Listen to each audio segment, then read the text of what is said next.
Seja bem-vindo ao canal Informação Cristã. Antes de continuar, deixe um like e inscreva-se no canal para continuar recebendo novos vídeos.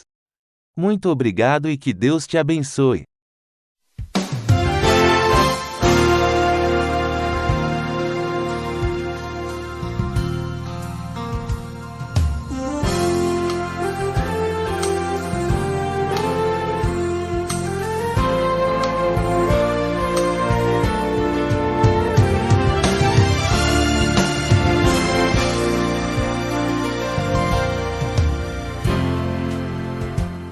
Talvez você tenha feito constantemente estas perguntas. Onde posso encontrar refúgio num mundo cheio de conflitos? Ou, como e onde posso encontrar força para vencer nesse mundo que oferece tantas derrotas? Acompanhe agora com o pastor Edson Bruno mais um programa Encontro com a Palavra.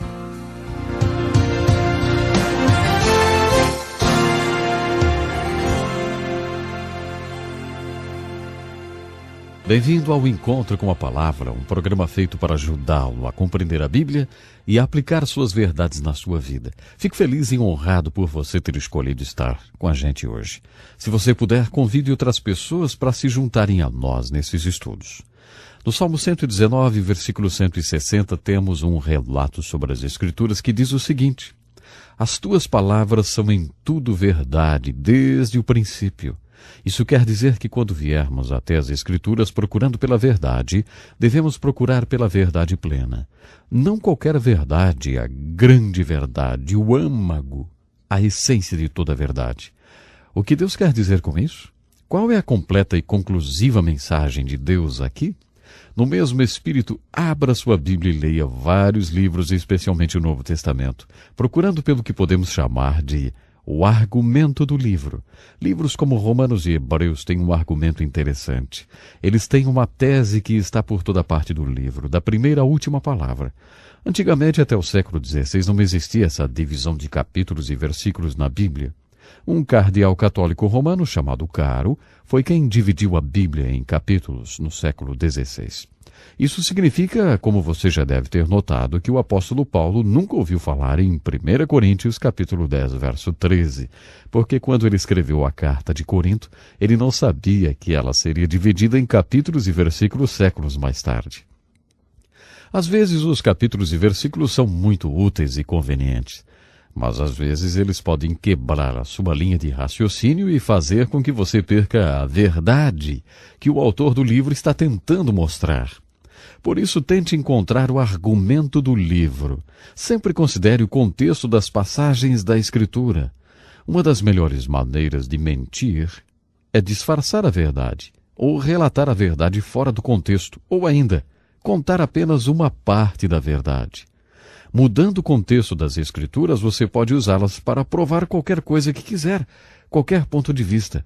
Por isso, sempre considere o contexto de uma passagem das Escrituras. Todas essas informações que eu estou compartilhando com você sobre a Bíblia podem abrir o seu entendimento. E eu também estou orando para que você possa entrar na Palavra de Deus e deixar a Palavra de Deus entrar em você. Sabe, eu gostaria agora de começar o estudo do primeiro livro da Bíblia, o livro de Gênesis. O livro de Gênesis fala sobre o começo. A palavra Gênesis, o nome desse livro é como a palavra genética, tem a ver com o início. Porque Deus começa a Bíblia, falando do início, da origem das coisas. No livro de Gênesis, Deus nos fala de muitas coisas como elas eram, porque Ele quer que nós compreendamos as coisas como elas são. Eu acredito que Jesus nos dá a chave do livro de Gênesis. Em Mateus capítulo 19, as pessoas vieram até Jesus e perguntaram sobre o casamento. Quando eles fizeram essas perguntas, Jesus disse: Olha, se vocês quiserem entender o casamento como ele é, volte e estude o casamento como ele era. Vá até Moisés ou Gênesis e faça a pergunta: qual era a intenção de Deus quando criou o homem e a mulher? Estudem o casamento como ele era no princípio, disse Jesus, e vocês vão entender o casamento como ele é. Para mim, essa é a chave do livro de Gênesis.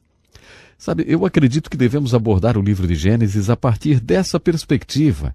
Assunto após assunto é discutido no livro de Gênesis, mostrando como era no princípio.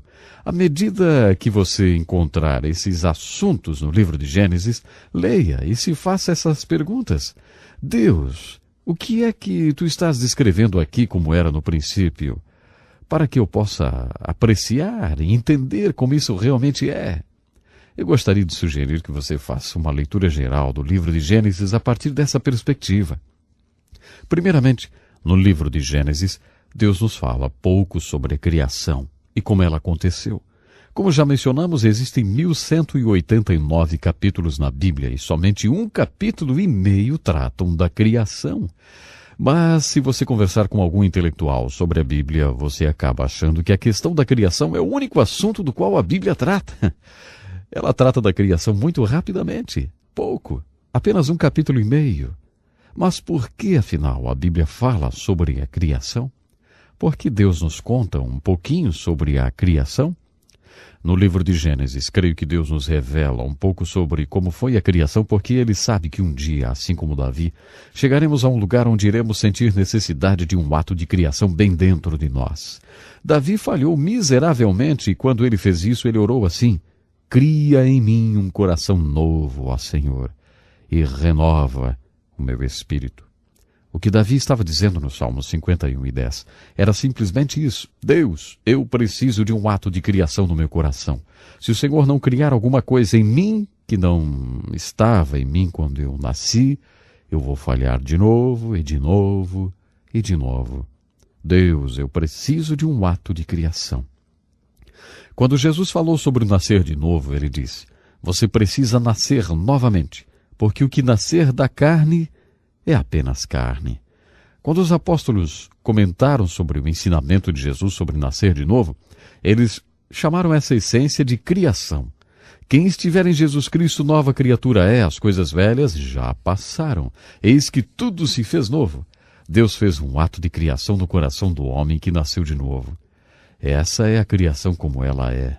Quando finalmente percebemos que precisamos desse ato de criação, eu acredito que Deus quer que saibamos que somente Ele pode fazer isso e que devemos nos voltar para Ele em busca desse ato de criação. Deus quer que nós entendamos o conflito das relações entre as nações, por exemplo.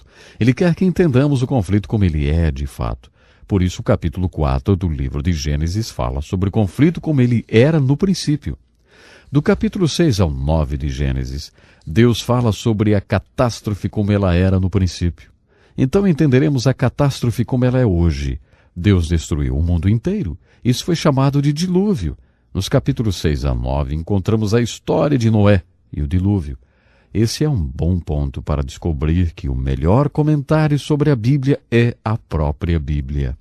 O Novo Testamento nos fornece um comentário sobre a história de Noé e o dilúvio. Jesus toca nesse assunto 2 vezes. Ele faz uma comparação com a sua segunda vinda. O apóstolo que escreveu o livro de Hebreus diz que isso é uma figura da fé.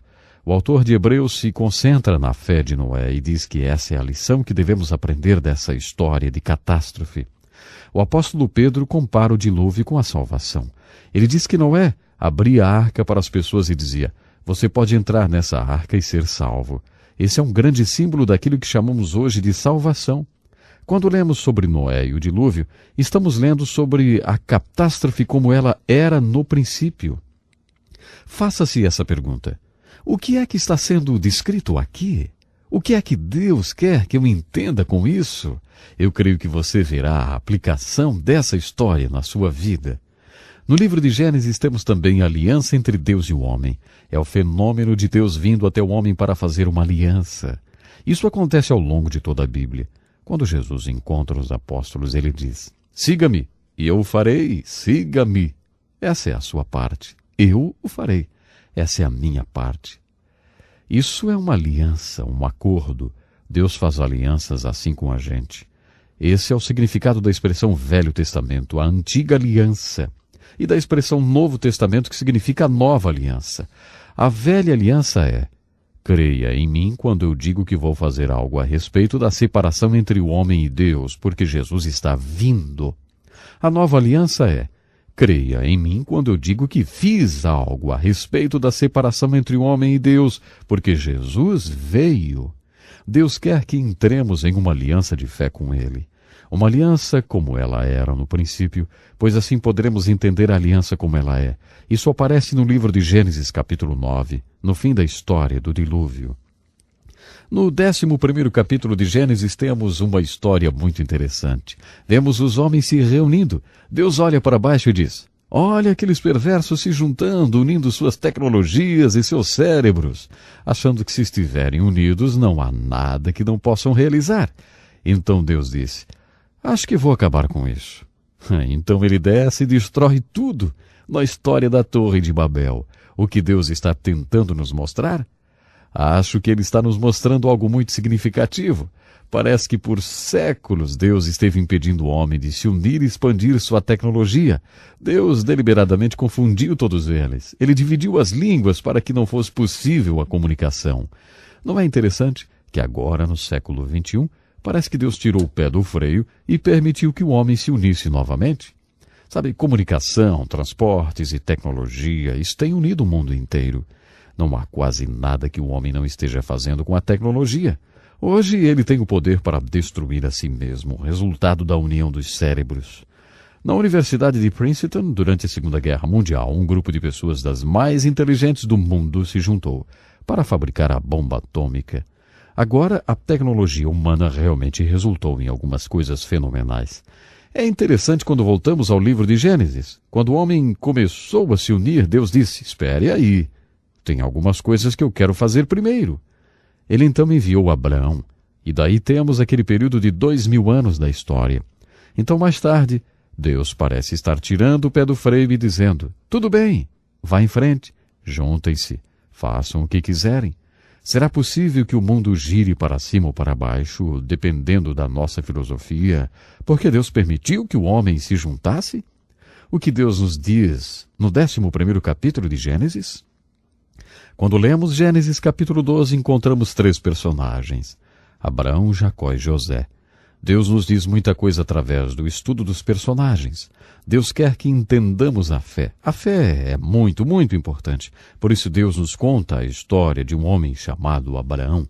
Deus queria que entendêssemos o que chamamos hoje de crise de identidade. Por isso ele nos contou a história de Jacó. Deus queria que soubéssemos que Ele está no comando e que Ele é soberano nas circunstâncias de nossa vida. Por isso Ele nos contou a história de José. Bem, essa é uma visão geral do livro de Gênesis. Quando você estiver lendo o livro de Gênesis, procure observar as coisas como elas eram no princípio. Toda vez que você encontrar o livro de Gênesis descrevendo alguma coisa como ela era no princípio, pergunte-se: o que Deus está me dizendo agora? O que é que Deus quer que eu saiba? Por que ele me falou sobre isso no livro de Gênesis? Agora estamos realmente começando o nosso estudo da Bíblia. Eu gostaria de desafiá-lo a fazer 3 coisas. Primeiro, tenha certeza de não perder nossas aulas e peça sua cópia da apostila de estudos. A segunda coisa é convidar seus amigos e sua família para participar desse importante estudo. Finalmente, comece agora, se você ainda não começou, a ler o livro de Gênesis. E lembre-se de fazer as seguintes perguntas: o que isso quer dizer? E o que isso significa para mim? Ou o que Deus quer que eu faça com o que eu estou aprendendo? Pense nisso e até o nosso próximo programa. Que lição importantíssima.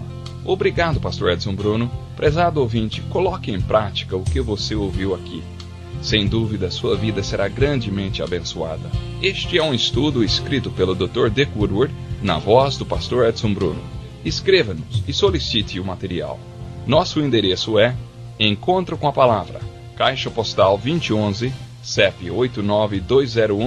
89201-970, Joinville, Santa Catarina. Até o nosso próximo Encontro com a Palavra.